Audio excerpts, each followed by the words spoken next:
Assalamu alaikum. This is Dr. Nashawa. Today in your Medical Globe e-learning class, you have been taught about chronic obstructive pulmonary disease and I am going to tell you how to read this topic from Davidson. अब COPD में हमारे पास दो diseases आती हैं, chronic bronchitis and emphysema. तो दोनों का as a whole भी डायग्नोसिस आ जाता है कि आपने ओवरऑल लिखना होता है दैट इज COPD।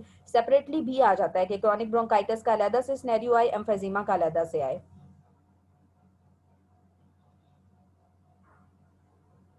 ये रिस्क फैक्टर्स हैं कि COPD के रिस्क फैक्टर्स कौन से हैं। एज सच आपने यहाँ से पढ़ने की जरूरत नहीं है, ये टेबल 17.24 ये आपने करना है रिस्क फैक्टर्स के लिए, और इसी तरह याद करने हैं कि इन्वायरमेंटल फैक्टर्स कौन से हैं और होस्ट फैक्टर्स कौन से हैं। देन पैथोफिजियोलॉजी, तो पैथोफिजियोलॉजी आपने करनी है ताकि आप डिफरेंशिएट कर सकें दोनों डिजीजेज में। और इसके क्लिनिकल फीचर्स जो हैं ये इस डायग्राम में बहुत अच्छे एक्सप्लेन किए हुए हैं, आपने ये डायग्राम करनी है क्लिनिकल फीचर्स के लिए।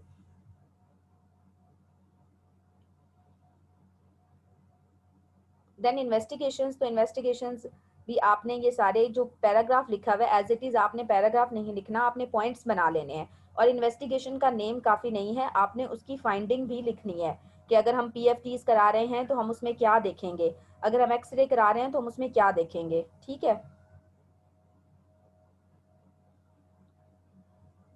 नेक्स्ट ये डिवीजन है कि माइल्ड, मॉडरेट, सीवियर या वेरी सीवियर हम कब कह रहे होते हैं, FEV1 की कौन सी वैल्यू पे हम उसको सीवियर लेबल करते हैं, तो ये भी आपने एज इट इज़ याद करना है।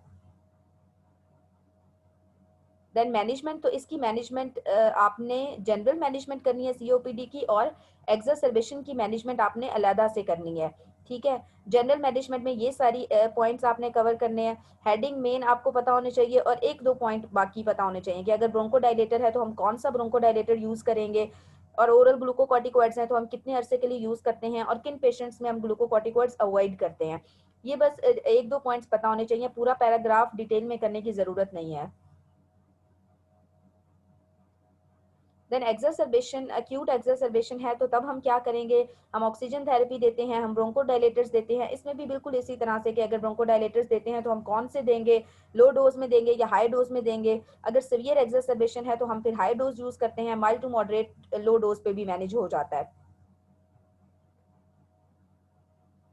देन हम एंटीबायोटिक थेरेपी देते हैं, नॉन इन्वेसिव वेंटिलेशन देते हैं और एडिशनल थेरेपी देते हैं। तो आपने ये एज इट इज पॉइंट याद करने हैं, एक्सरसर्बेशन के लिए अलहदा और जनरल मैनेजमेंट ऑफ COPD के लिए अलहदा। उसके बाद ये टेबल है कि obstructive pulmonary disease in old age, इसको करने की जरूरत नहीं है। That's all about COPD। If you have any query you can ask. Thank you.